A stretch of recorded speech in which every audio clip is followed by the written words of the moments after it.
everyone! So, guys, it's been a while na hindi ko talaga na subukan na or nakapunta sa Asian store. Now, I gonna show you what I got. It's $100 if I'm not mistaken, $100 or more I spent with this Asian grocery. So I got chippy, I got this Oishi, I have two, and I have, anyway, I got open already and eat 2 pieces of Polvoron from Polvoron from Goldilocks. I have Clovers, and this is what I want also. Ano to? It's a cracker. Then meron din akong seaweed salted. Then, of course, saba. 2 piraso. Plus, 5 piraso nitong mega sardines. Siyempre, nakalugsong eh. May sardinas talaga. May bok choy ako. Kasi walang bok choy dito. Kung hindi ka pupunta sa Asian store, hindi ka makakabili ng bok choy. So, mayroon din akong Pinoy spicy na vinegar. Mayroon din akong, of course, guayabano or soursop juice. And this is one of my favorite also.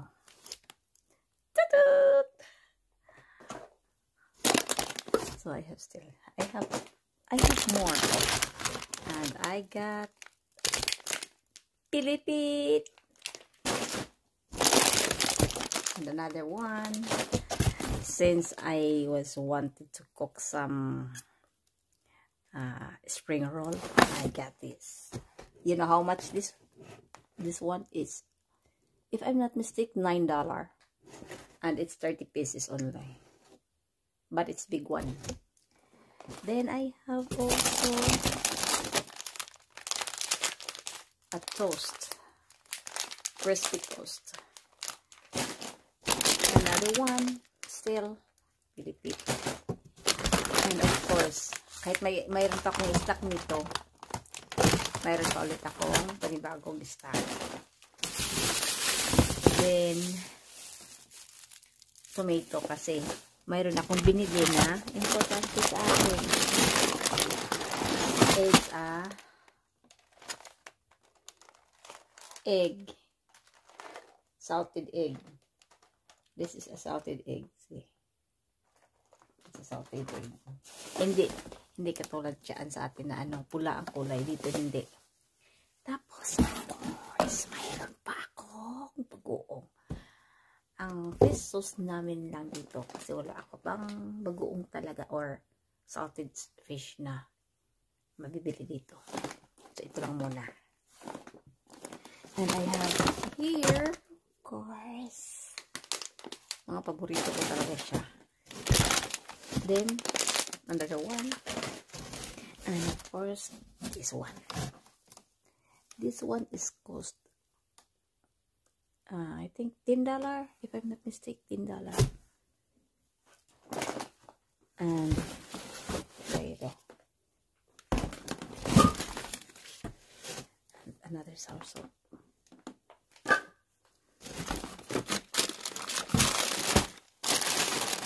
And so maybe you noticed about what I didn't show you. Wala akong tawag nito. Wala po akong daing or mga dried fish kasi hindi ako pwede magluluto dito ng ganun dahil naaamoy nila yung babaho. So, yun lang yung binibili ko sa Asian store. It's been a while na hindi ako nakapunta doon. Matagal din talaga. Siguro napapansin nyo wala akong upload ng ganun. So, yun lang yung treat ko for this month. after my salary. Treat ko yun sa sarili ko. So, yun lang yun guys. Don't forget to follow me on my YouTube channel and subscribe if you are not subscribed, and hit the notification bell. Maybe one of this day I can upload for my journey, life journey, and I gonna share also my CIS status. So I can share with you about what I did for my status after all. Okay, bye bye, see you next time. Bye bye, love you all.